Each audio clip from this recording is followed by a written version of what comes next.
All right, and I have just received word. We are all ready for our next run, and so I will send you all off to watch some Mega Man X4 with TempestMask.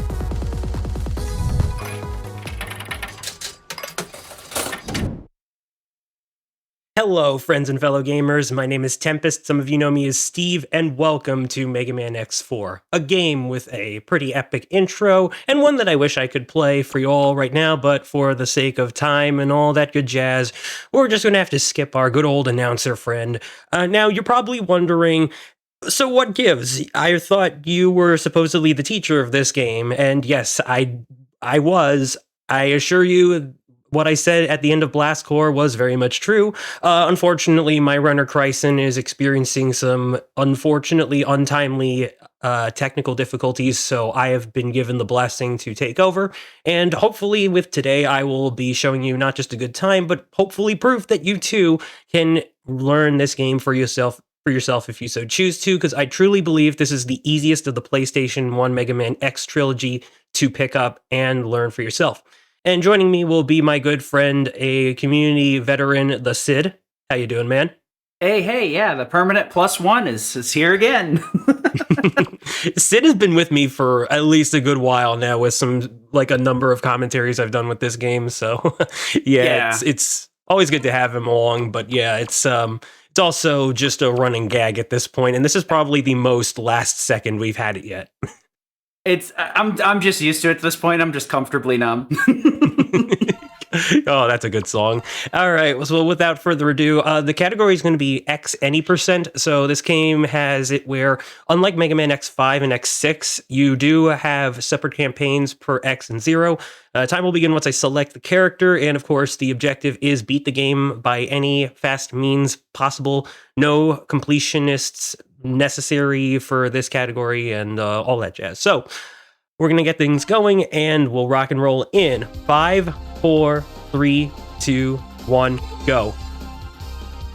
All right, so starting things off, this game actually includes anime cutscenes that was done by the unfortunately now defunct Studio Zebek, which was a animation team that really were good at their craft, and also just longtime Mega Man animators. Ever since this game and Mega Man 8, they also did the Battle Network series NT Warrior. They did the Star Force anime, which shoutouts to Star Force getting its own Legacy collection.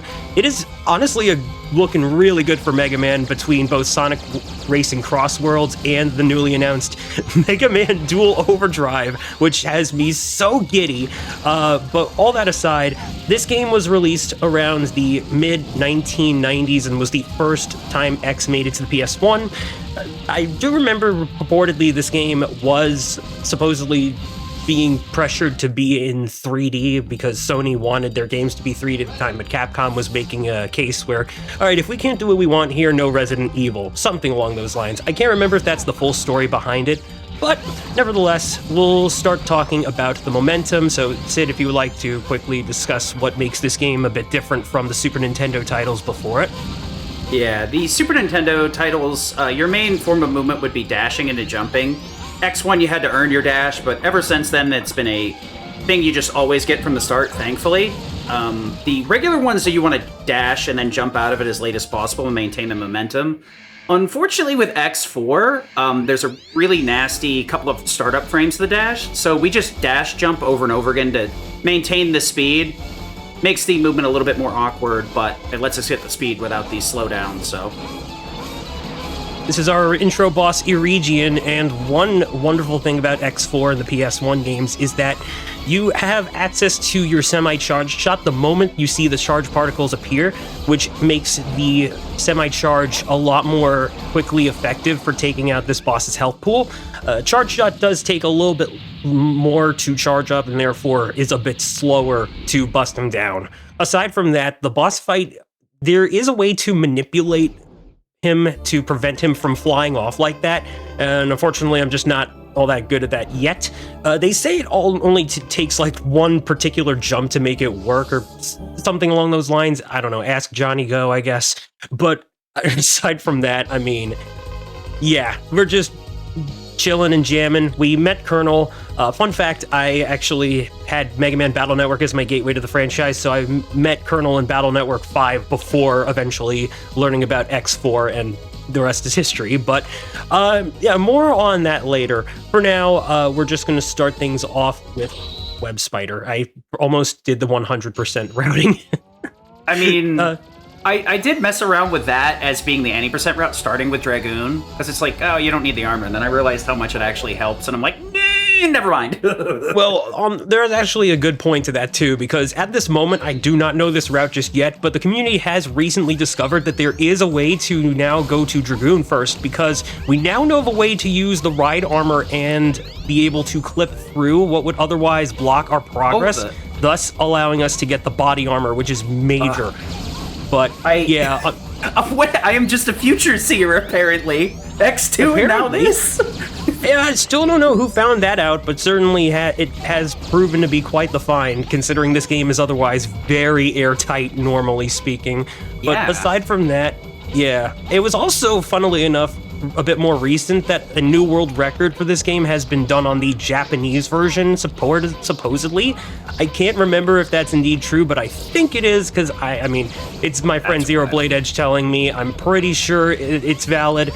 Either way, yeah, it is wild considering that there is a reason why most X4 runners run on US version. And Sid, if you'd like to touch up on that, go ahead. Yeah, so the intro anime cutscene we were talking about, there's quite a few more that just have been gutted out of the US version and or skippable. I can't remember which. But close. Boss dialogue. Oh, yeah, it's boss dialogue, you're right.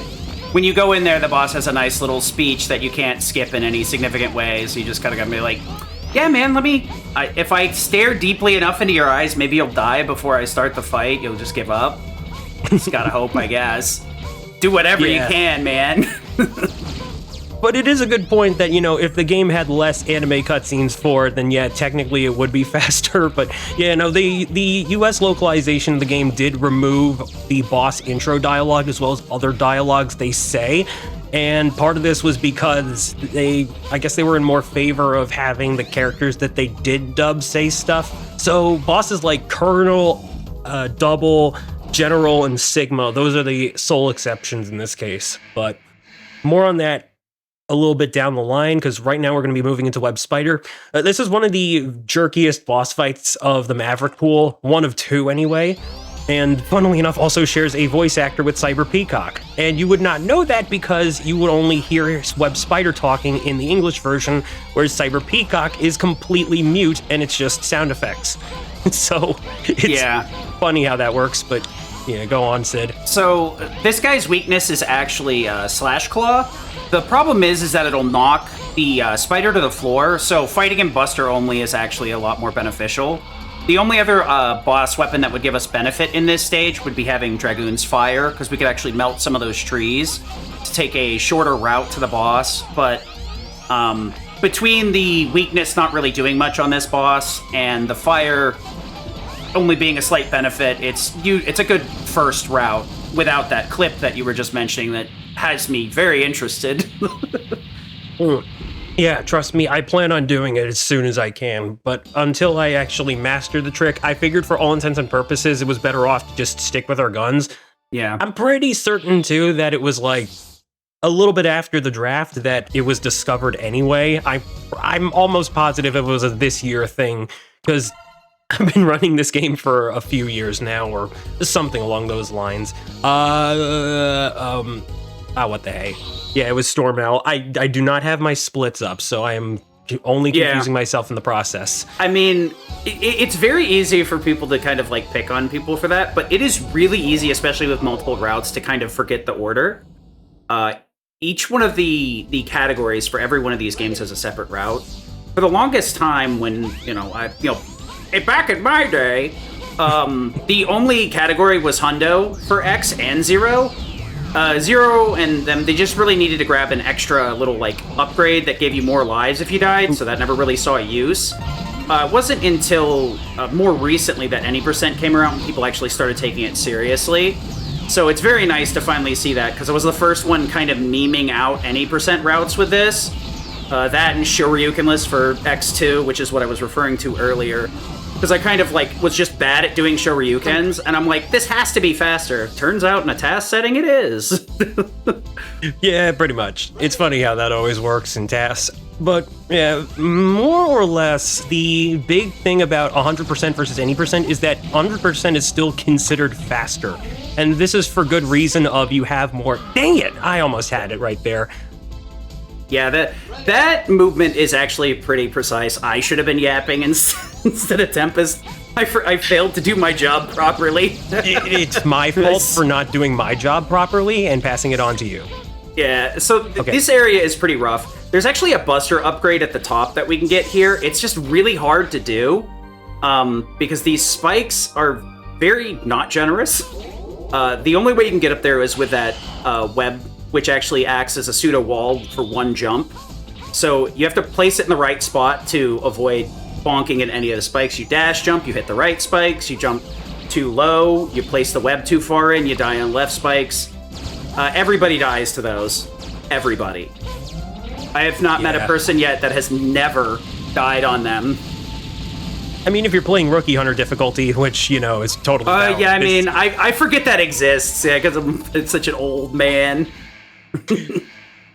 I mean, it's a more modern thing that was introduced with the Mega Man X Legacy Collection. For the record, unfortunately, the community has not elected to allow categories that are accepting of Rookie Hunter difficulty, which also is likely the future case here. I will say, though, if you are very more, like, if you want to feel less pressured about transitioning into the normal difficulty of the game, then definitely try Rookie Hunter. It has quite a bit of good things about it. Funnily enough, though, there's also one thing about Rookie Hunter in which makes the game actually a bit slower, which is Jet Stingray's stage. More on that when we get to that, but I will say right now, just so that we don't keeping secrets, it's an auto-scroller. It's just an auto-scroller stage. This game, the new PlayStation 2 games have a very big thing with auto-scrollers. They really like them. It's funny, though, because it took me, not too long ago to realize that Mega Man X6 does not have a Ride Chaser section in it at all. Well, I mean, it does have donuts, though. It does have... It's close enough. You know what's funny? I just recently came across someone's fan reimagining of X6, and I saw that too. Yes, I am so excited about that. I am too. Viral Nightmare looks amazing. Shout out to Yardcat Games. Yeah, somebody's remaking X6 is what we're referring to. And it's in Game Maker Studio 2, which is interesting because I know I've seen most projects these days using Godot engine, which is a good engine. Check Mega Man Rock and Roll in case you haven't. Really good game. But all the same, just, it's really cool to see somebody giving X6 the love and attention that I think it deserves, because it has always been one of my guilty pleasures. But now we're into Magma Dragoon. This is probably the fan favorite stage of the bunch, and for good reason. It's got a really cool level design. It's got a very favorable level of challenge to new players.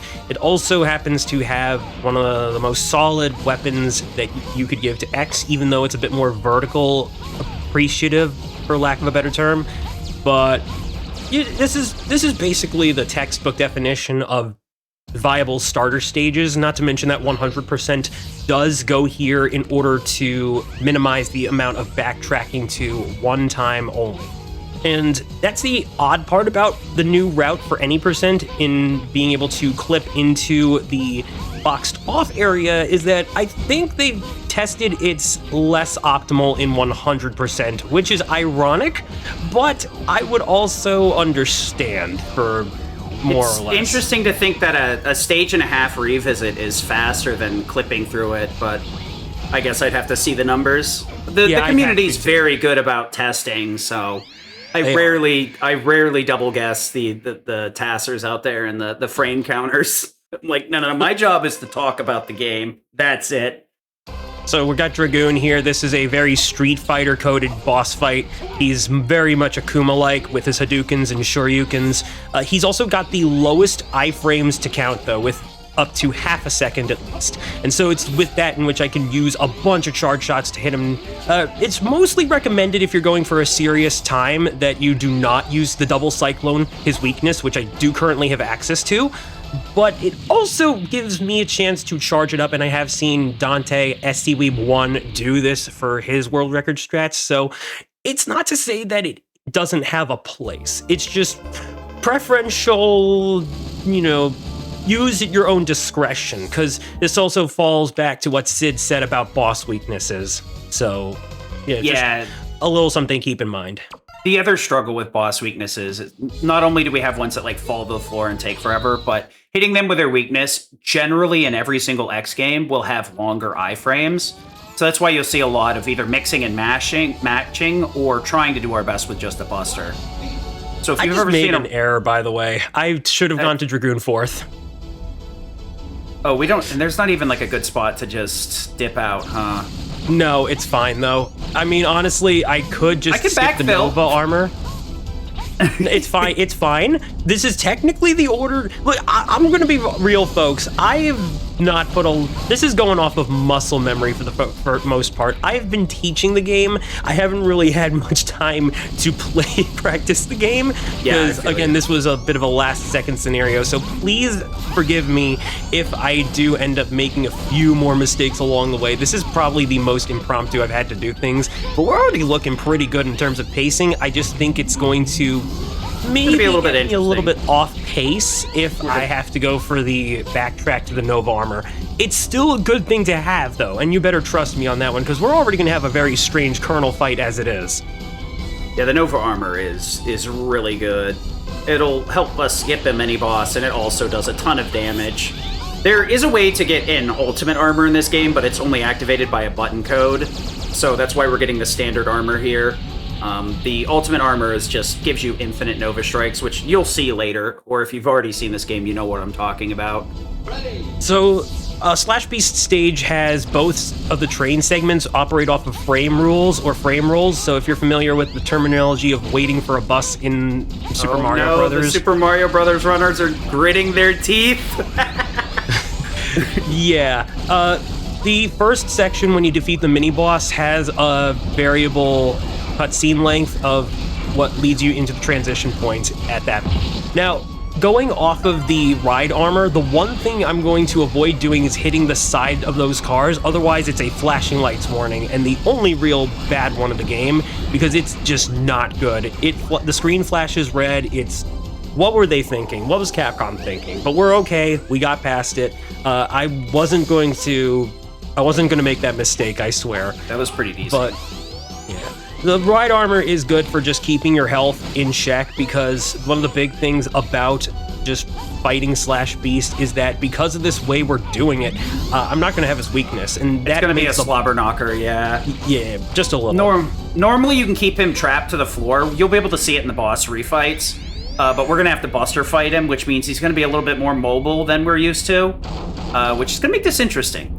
Unfortunately, we're a little bit low on health, so we're going to have to probably play this a bit safe. But we do have an extra life, so we should be able to clear this up. Yeah, so normally he'll just do a stabbing move from one corner to the other when you hit him with the Stingray's move. But he does have quite a few moves if you're fighting him normally like this, which is part of the reason why we do use boss weaknesses on certain bosses, is so that we can just loop them. The iframes just end up being worth the time loss so that we can control him. He's kind of like a pseudo-Wolverine, if you will. Very Wolverine-coded. Yes! I guess the one thing we didn't address, though, is we also picked up the Buster upgrades. There's actually 2 variations of this. One you always get with the ultimate armor. If you go to the back part of that room and jump over the capsule, there's an additional Buster upgrade. And when you shoot it fully charged, it'll hit enemies and leave little plasma nodes that do chip damage. This is the better one for a speed run, because we can charge our full charge shots a lot quicker, and we can store some additional ones depending on how long we hold the charge down. So it allows us to store those full power shots instead of having to go for a semi-charge over and over and over again. Now, we're going to be having a major difference between the X and the Zero routes.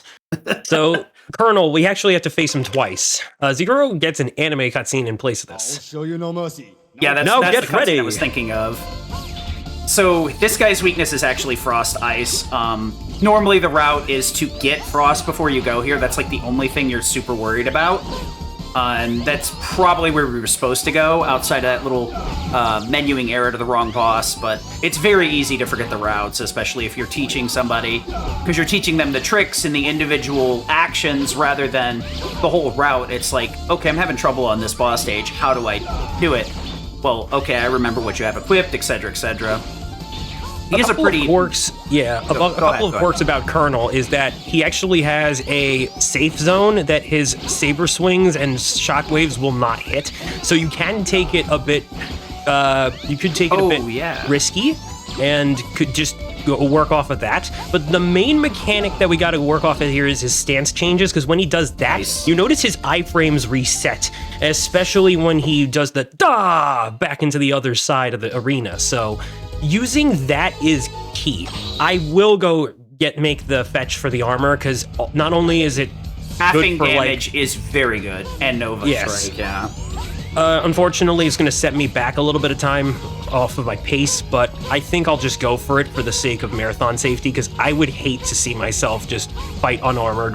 When you're doing any percent and you're grabbing less sub-tanks and HP up, like, the damage reduction from armor becomes much more important, at least at, like, a mid to high, low level, I guess, introductory player, rather. So this is definitely something we would have seen anyway. Grabbing the armor here is 100% the right call until you're really, really, really good at the game and you can reliably take just a certain number of hits. Even running the game on low percent, where you are required not to get any of the armor item upgrades by any stretch. I mean, it's doable, but it also definitely takes a while, and I'm sure my friend Zero Blade Edge can also attest to that. But here we have the reason why we need the Charge Buster and the Twin Slasher from Beast, because those blocks, you already saw them get destroyed off screen. Well, you didn't get that one in the upper left-hand corner.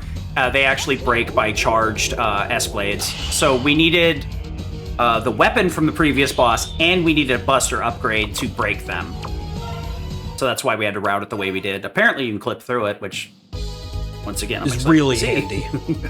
Yeah, like, normally in these games, we're like, I wish we could clip through this, and then when it's actually possible, you're like, wait, is this RTA viable, or is this a task? Oh, it's viable. It is so viable. I mean, sure, you gotta really get down the trick too. Like, I just need to make the time to ask somebody to really help me, but teach you, we'll take the upper route just because I can get myself a little something nice off of this one.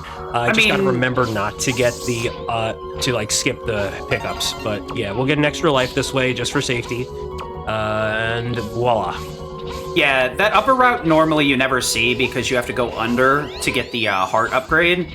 So it's something that's an any percent special. You can pick up some rather. Yeah, that too. You can pick up some additional heart upgrades, like, as a runner. It does make your life a little bit easier. And that area we just went straight the left down. Actually, if you climb up that wall, there's another little item up there that nobody ever wants to get, and we call it the bubblegum dispenser. But it actually, it'll give you 5 lives when you enter a stage, or it'll bump your starting life count up to 5. Right. There's no end about that. Because it only kicks in once you game over, so the EX tank is it's considered the most useless item of the PS1 trilogy and X7, because it also, for some reason, made a comeback in X7. It was an interesting idea. They had the excuse of liking the sprite, but then at that point, there were no sprites to work with at that point, so they had no more excuses. The only frustrating part is, like, one of the other differences is sub-tanks. You get 2 sub-tanks and 1 weapon tank now versus the 4 of the SNES trilogy.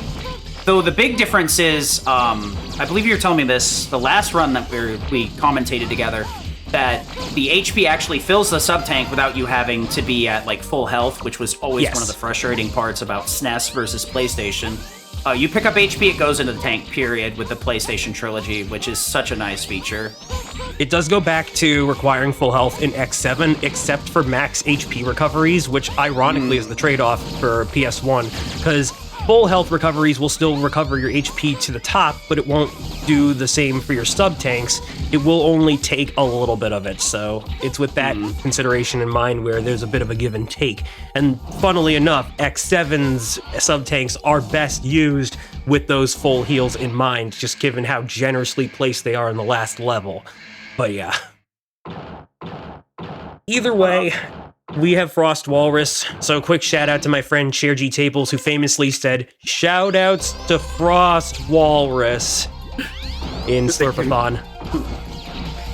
The good old community memes, the best way to enjoy a game. Yeah. Yeah, so we were meant to grab him a little bit earlier so that we had the ice for Colonel. Unfortunately, we won't be able to show that. Well... No, there is his later fight, technically. Yeah, you're right. There is the... That's what any percent normally would have had in mind anyhow. Because in 100%... Wait. You know what? No, I can't with trying to remember things. I'm sorry. Don't worry about it. Don't worry about it. All we need to know is we'll be able to show off the ice weakness on Colonel a little bit later. Yeah, so here's Frost Tower. And funnily enough, the next stage we're going to go to is where the weakness applies, except it's, yet again, say it with me, class, another case of it being slower. Yeah. It unlocks the Stingray, but, go ahead. No, just the fact that, shout out to all you F-Zero players, because I like to call this F-Zero Stingray. I mean, I think Z-Wing would be alright with that. Actually, would he though? You know what? That's a good point. That's a friend of ours who runs the X Games, and Z-Wing is even older head than I am, but he's a really big F-Zero player and one of the earlier front runners in like X2, X3, and a little bit of the PlayStation trilogy. Because he and I are a lot alike, where we'll give anything a chance, whereas some runners can be a bit more harder to get along with because they very much like malign certain games. Like, we were mentioning X7. Honestly, you should give the game a chance. Like, I learned Breath of Fire Dragon Quarter for the Breath of Fire Relay recently. Oh, wow. And that game is so much better after learning how to speedrun it versus, like, actually playing it. I'm like, oh, wow, this game actually has some really cool mechanics.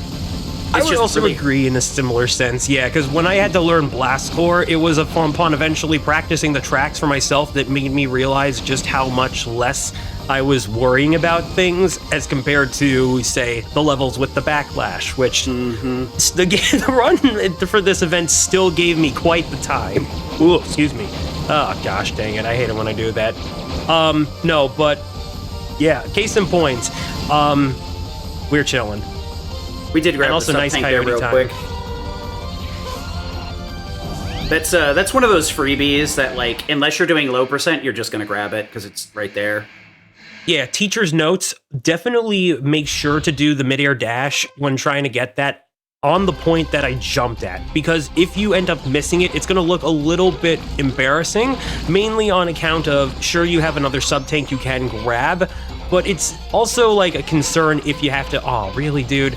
It's also a concern if you have to.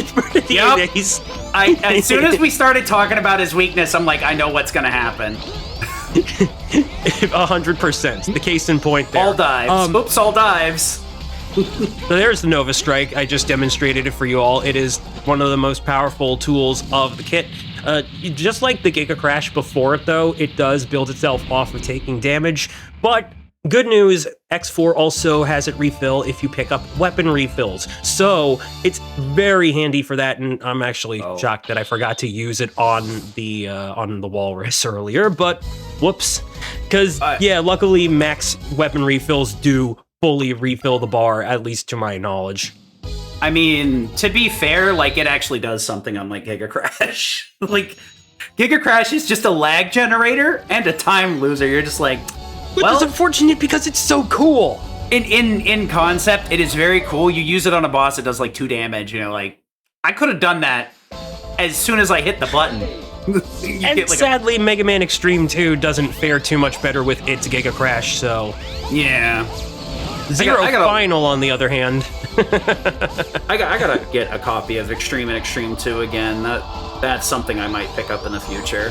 Yeah, Capcom, if you're listening, please eventually re-release the Extreme games for the Game Boy app on Switch. You already did good with doing that for the Game Boy Classic Mega games, but I honestly don't think we're going to be getting a Hidden Gems collection anytime soon. I'm down bad for Legends, man. I'm down bad for Legends. I'm too. No, I need an excuse to play that.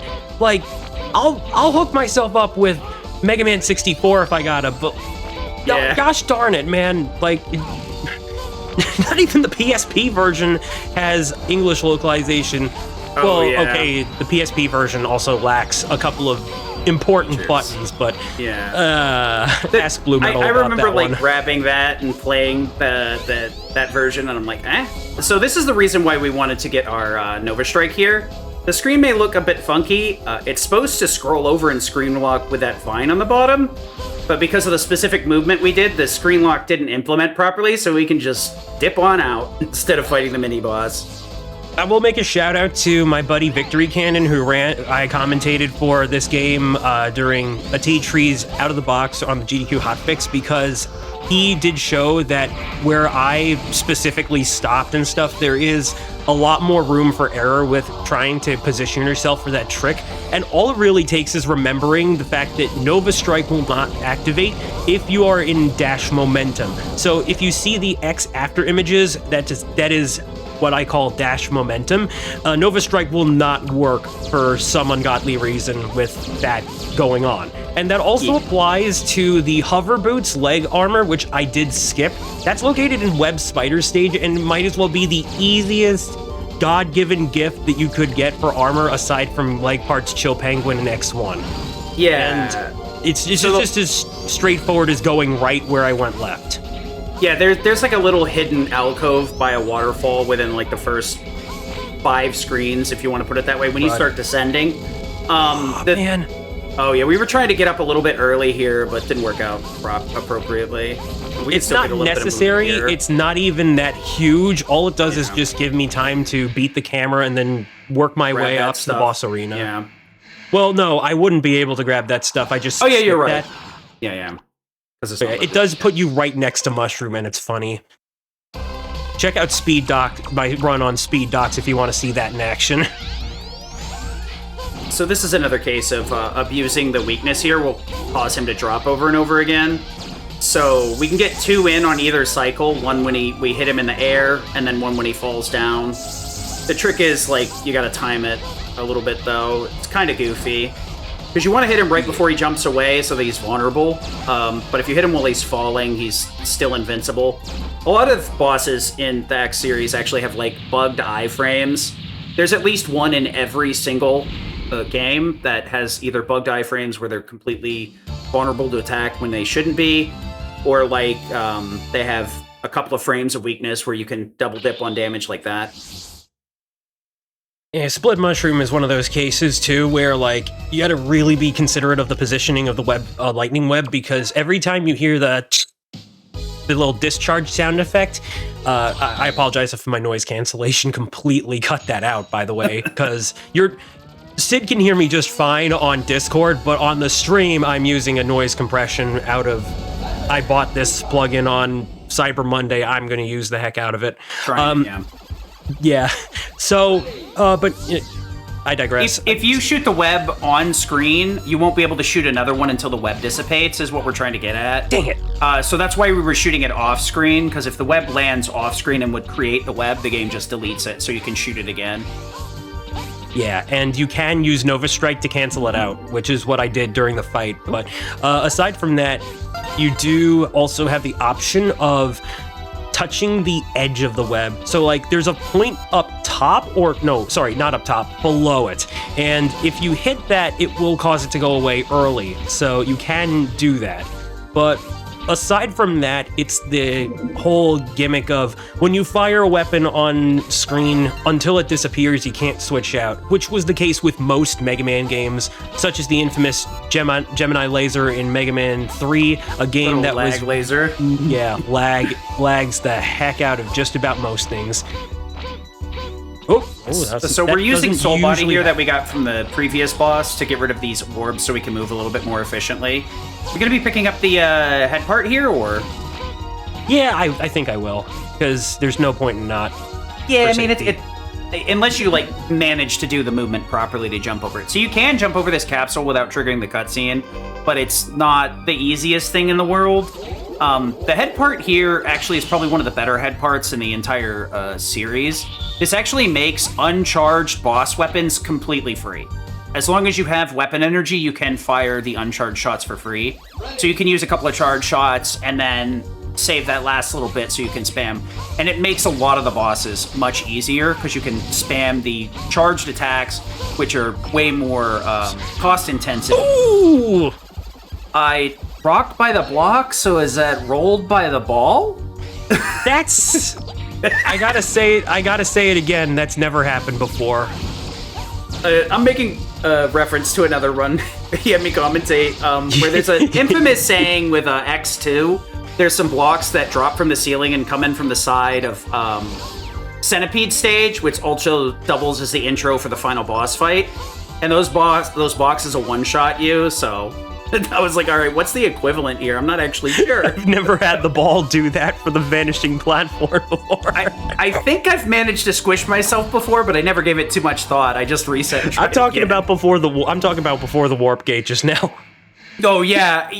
I've seen that happen like once or twice. You actually have to like try to flip too early, so it like stores the position in a weird way. Yeah.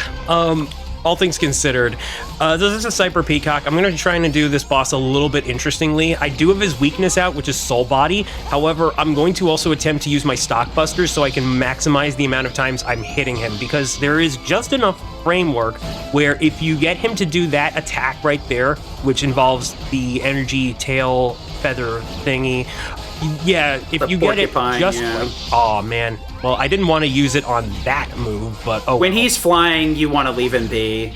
But if Soul Body's out, it stays for a little bit, so you can accidentally activate it. Pretty clear. Yeah, that time was fine. Pretty good. That time was fine. Okay, so that's all the 8 Mavericks. At this point, we should just summarize a few things overall.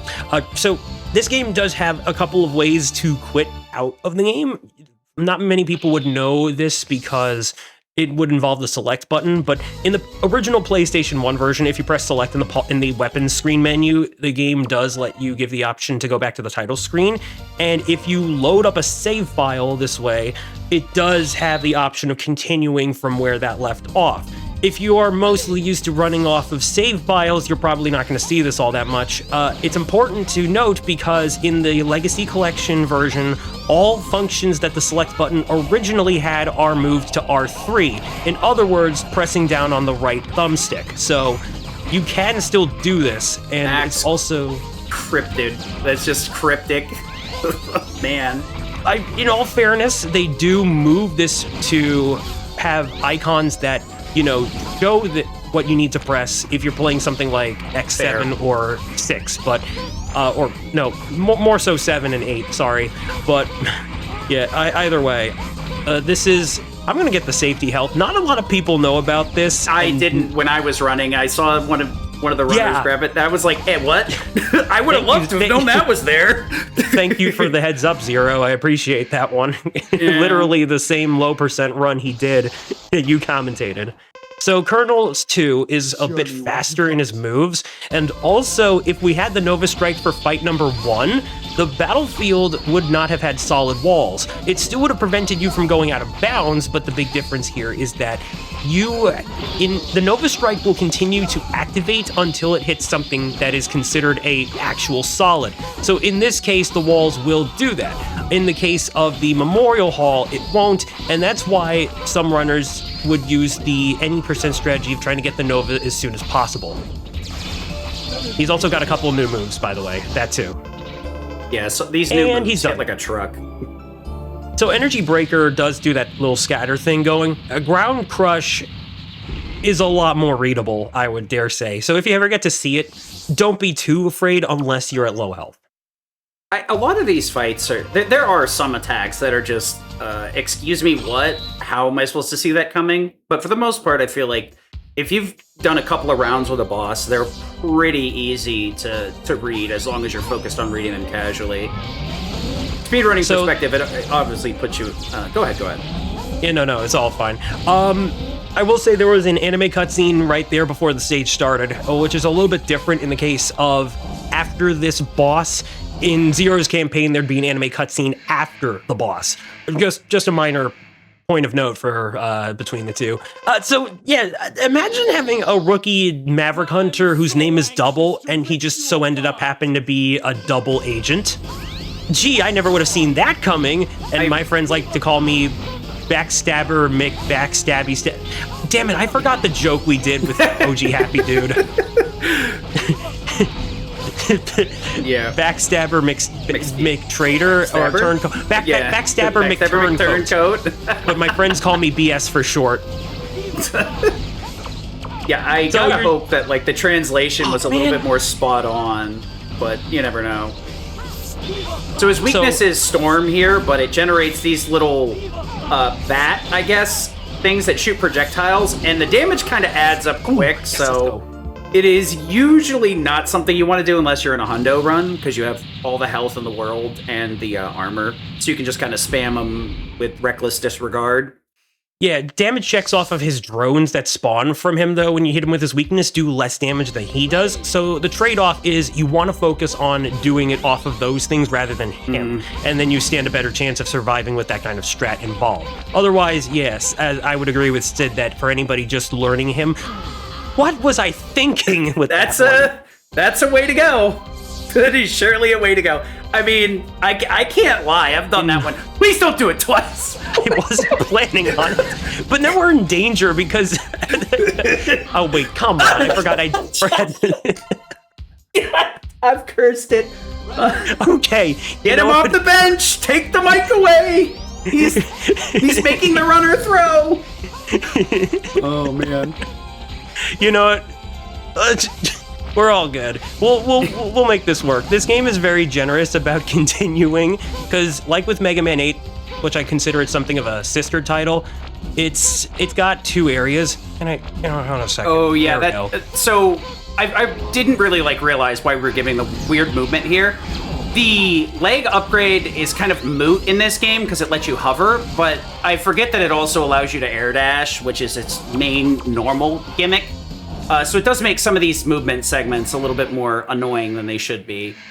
But there's very few places that you absolutely have to have them. It's really only good on this guy right here. Well, not this guy. The very final boss, actually, the hover can be helpful and save some time. I have no choice. He said the line! The voice acting is a bit dry, for sure.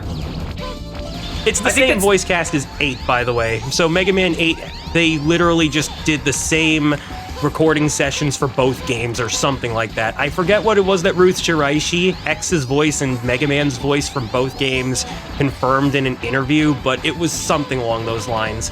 That's interesting to hear that they were doing both 4 and 8 at the same time, which means we got X, 4, 5, and 6 really late after they already released.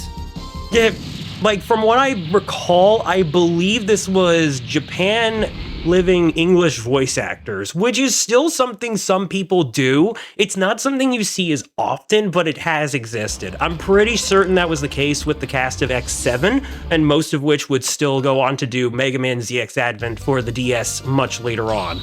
But either way, you get the idea. And by the way, I will say too, as a voice actor myself, I have nothing but respect for all sorts of voice casts and voice actors, because I truly do think that even with bad voice direction or that's led us to these, in some cases, infamous little dubs going on here, I really do think that a good direction can still give a potential questionable casting some good polish and shine. I really do believe that. I mean, my main speed game up till recently has been Final Fantasy VII Remake Rebirth, and I'm one of the few people that runs it on English all the time. Most everybody else runs on the Japanese cast. The English cast is solid though. The voice cast of a game can bring it to a completely different level, and that's part of the reason why I still run on English, because it just some of the stuff that when they're delivering their lines, it makes the hair on the back of your neck stand up. So, like I said here, we're trying to be careful to not cut the string so we don't knock him on the floor and just hit him with the slash so it does damage. Here we don't have to worry about it anymore because he comes off the string. There was a cute little thing we could have tried to do with the Nova Strike on the upper side. He actually loses his ability to go fully invincible. And if Spider comes in the right way, we can hit him with a Nova Strike for a ton of damage. But it's very hard to get it done. The way it works is that he loses his iframes reset once he goes above the ceiling, or in layman's terms, the tree. So if you gauge it just right and manage to get a hit before he gets off the screen, you can multi-hit him that way. And then what we would do if done right is you would then use Twin Slasher to get him off to hit the ground. That way he won't do the animation going into phase 2. That would just be completely null and void, and also you have the funny opportunity to potentially glitch out the health bar. Yeah, ideally you're skipping the web phase because it takes so long to start. But just another one of those things, because the problem is you basically have to do it blind, so it's a really annoying thing to set up. Clean fight? Yeah, pretty much. One final adjustment that will make things... Well, okay, maybe two, technically. I almost forgot about Beast. We're going to Owl, and that's normally Jerk 2 of the bosses. I had a pretty good fight going into him last time around, and this time is going to be much easier. So there's this thing called shield breaking, where his iframes are determined by that green vortical shield, that green windshield he is going for him. And if you hit him at a certain point, a certain frame, you can get extra hits on him. With the Nova Strike, this involves a similar principle, except by using aiming laser, that weakness state he's in right there has a better opportunity for those extra iframes. So I'm just setting him up for an even quicker kill, but you're also noticing that in the previous round, I was fishing him out. Okay, that's not a good spot. Hang on a sec. Okay, and...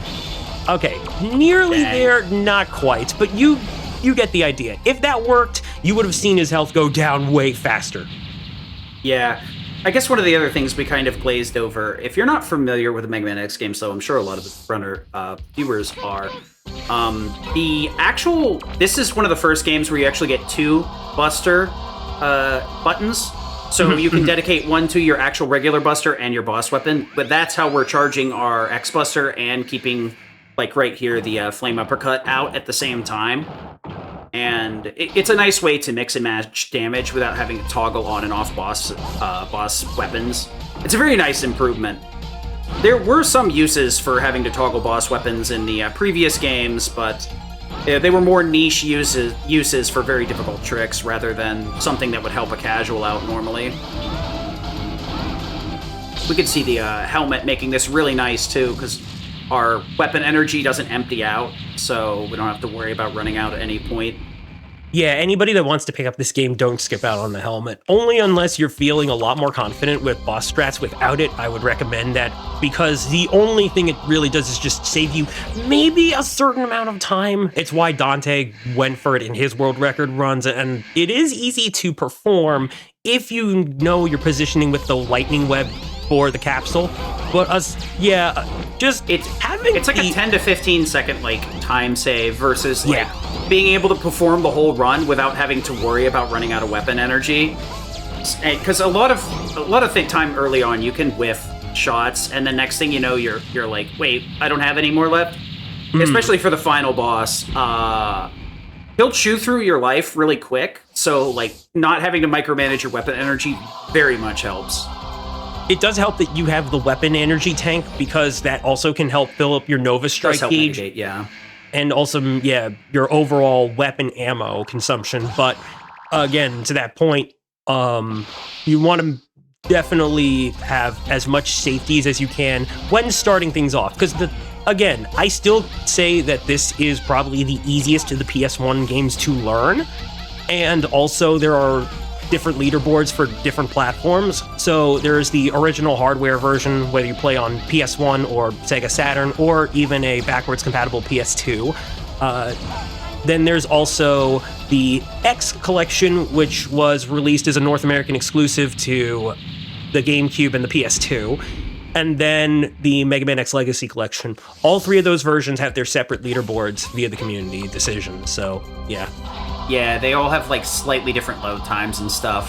The old community had a very big habit of if one has a slight advantage, we're just going to separate it and make it easier. Which is not to say that it's not viable. It's just that, if you have a preference of platform or whatever's more accessible to you, then you also have your own time to shoot for per that version.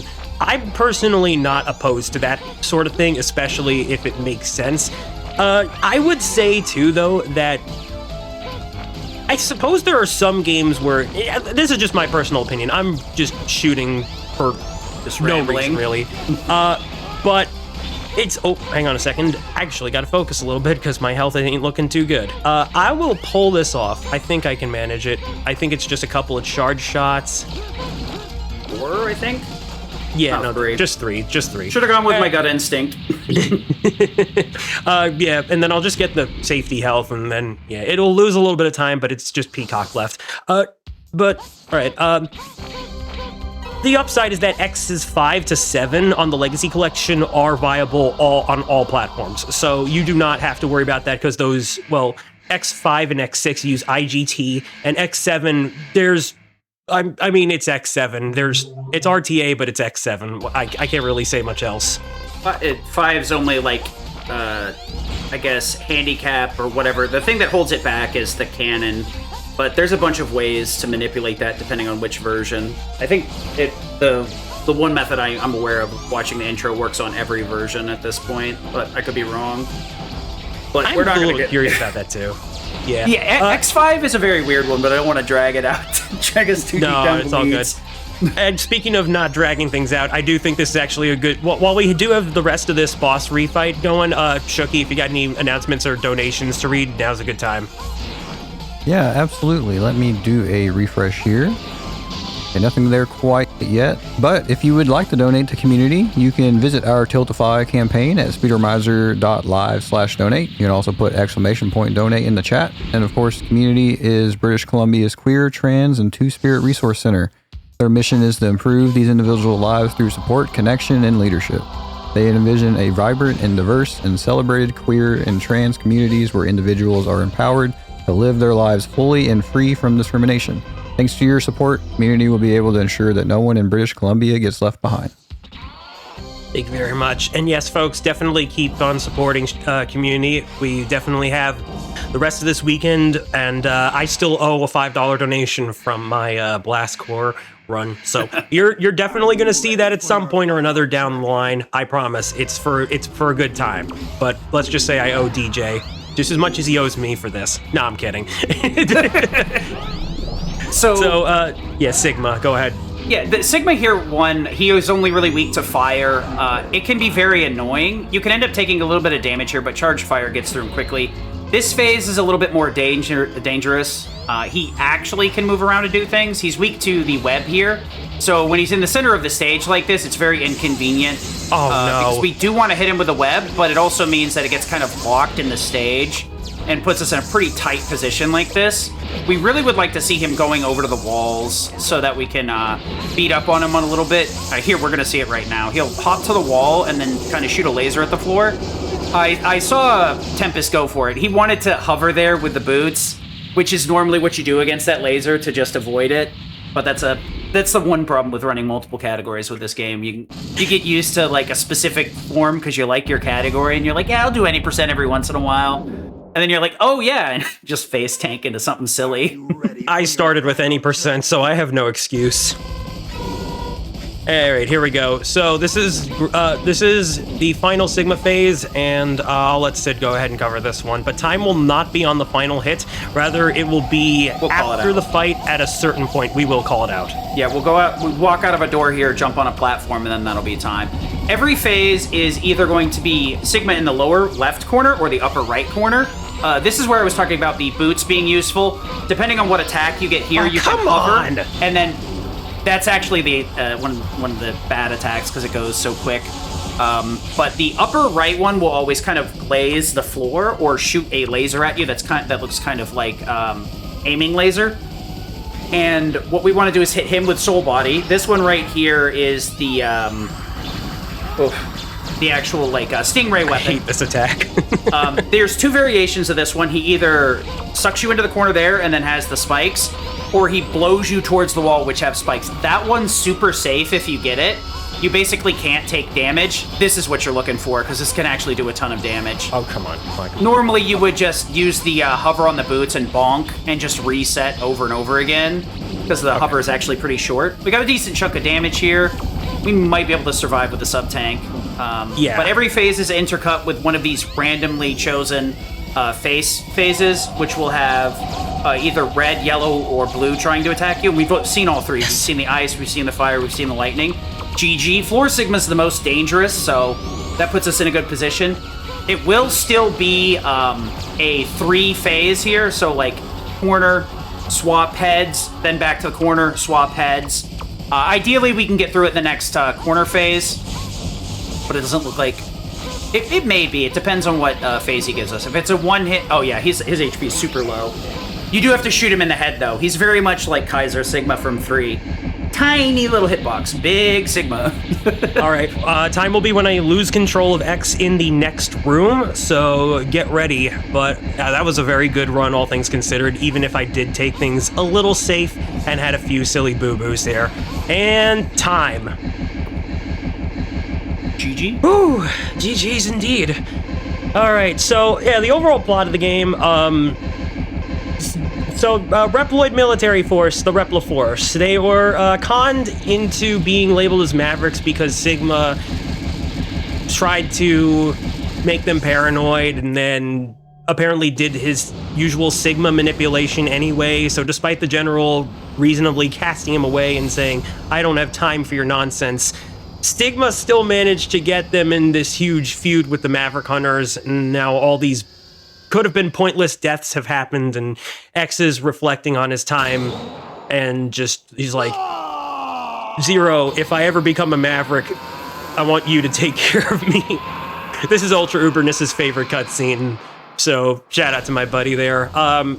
But yeah, this was Mega Man X4. Like I said, this is runnable on different versions of the game. So whatever you have the best access to, definitely go for it. And if you'd like to learn the finer details of the movement, I actually am working on a series of tutorial videos that I originally intended to have ready for Chryson. But given how busy I was, I just figured I'd try to do the usual level of support that I could. But I will still try to have those finished as soon as I can. And also just be sure to check out the Mega Man X Speedrun Community Discord. We have a bunch of runners that would be more than happy to just give you the resources and advice that you need to just get right into it. We're a good crew. So go to megamanleaderboards.net and you'll find a page with all the Discord communities of the different Mega Man speed groups. And yeah, shout outs to them, shout outs to my friends of the community. Wonderful crew, wonderful people. Love them a lot. Sid, if anyone would like to follow you, where can they do so? I mean, if you want RPG stuff, you can follow me on Twitch with just an extra underscore to my name, _Sid_. But I'd love to do some of this stuff every now and again. My real fun category for Mega Man X is actually 3 all stages, because there's actually a PlayStation and a Saturn release that have a lot of weird stuff in it. But yeah, I can co-sign that community stuff today, because there was somebody in X3 asking about how to do neons, and 3 of us were in there already responding the moment. So you will get the support you need if you want to learn these games. Trust me.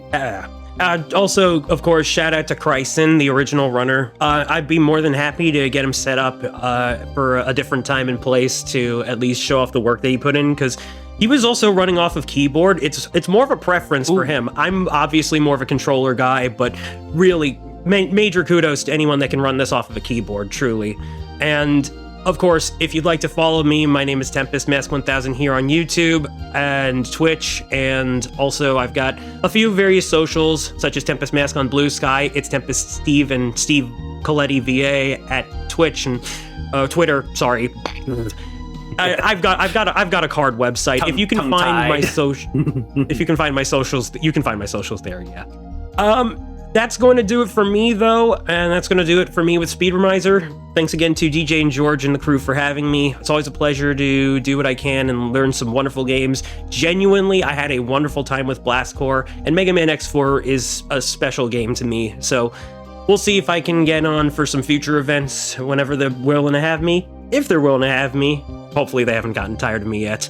So I'll say this, as always, just have yourselves a wonderful day. Let's keep on raising money for community. And this was Mega Man X4, where your objective is ...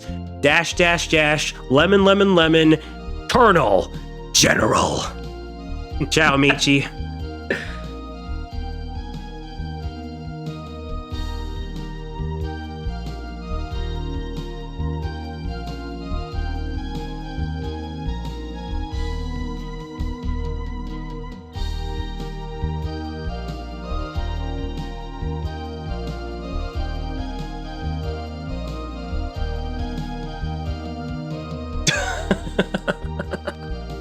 We got in a little bit too under time.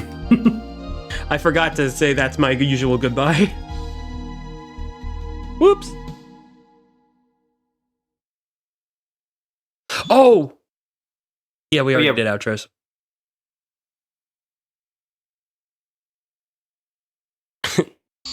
Oh, what was my final time, by the way? It was 52:59, I believe. Oh my god, if that was a PB, I swear.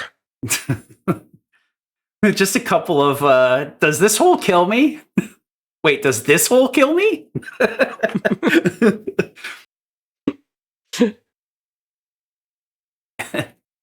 And also the wrong boss order, too. Oh, man. Man. That would. Hey, Johnny and Uber were in chat. Let's go.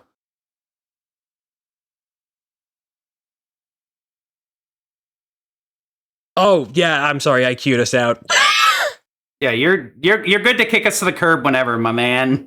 I think that was, but oh yeah, real quick, I do think that was a PB, but yes. See you, everybody.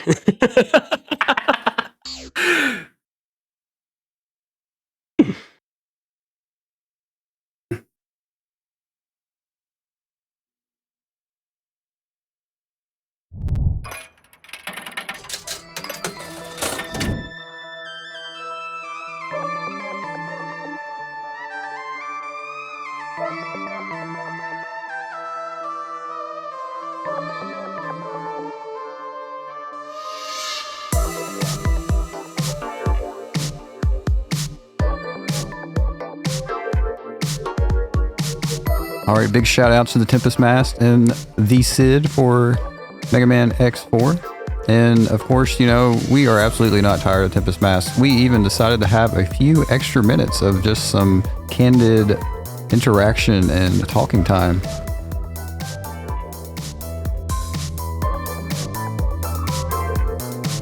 So I hope you all enjoyed your Steve time.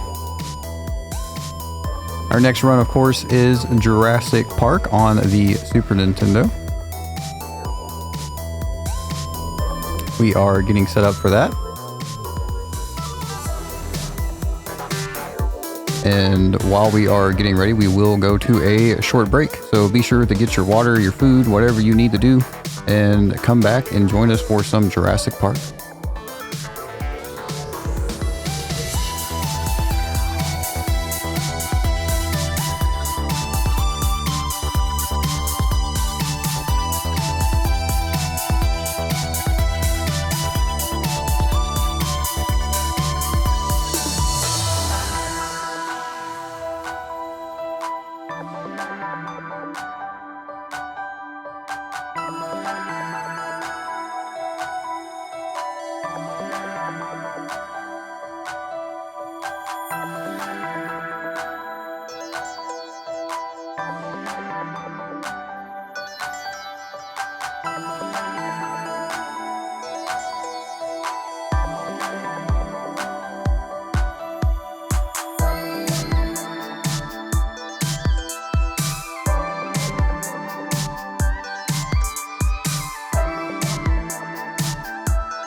I don't want nobody change me now.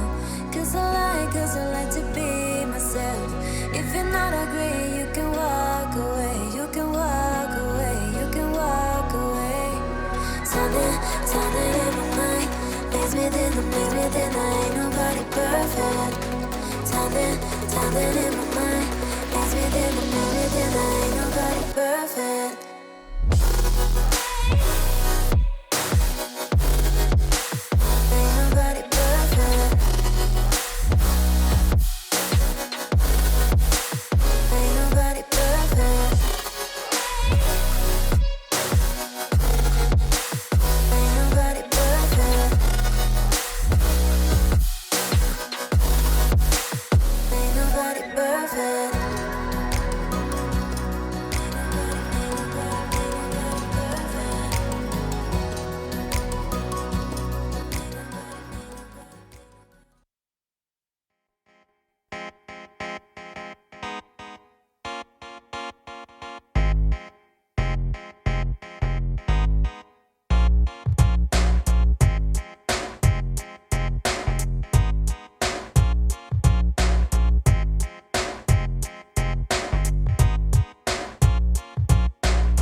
All right, everyone, welcome back to Speedromizer 8. Still getting ready for that Jurassic Park run. We are getting fairly close to wrapping up day 4 of Speedromizer 8. And of course, we do have 2 more days following this. Be sure to check the schedule to see any games that you are interested in. Something that I had just recently came across, something that I probably would have really enjoyed if I played it as a kid, is the Legacy of Kain series. So I would just like to shout out our first run of the day on Sunday for our final day of Speedromizer is going to be Legacy of Kain Defiance.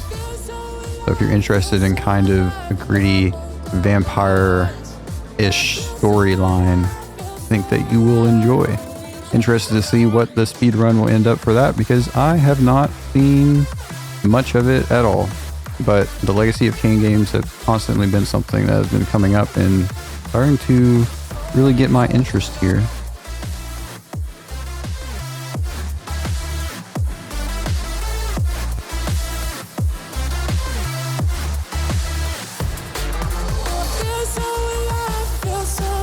Looks like Tempest Mask also, that Mega Man X4 run was a PB. Congratulations. And shout out to the other community members who stopped in. Just a reminder that if you all would like to run and learn the Mega Man X4 games before, be sure to join in on those communities.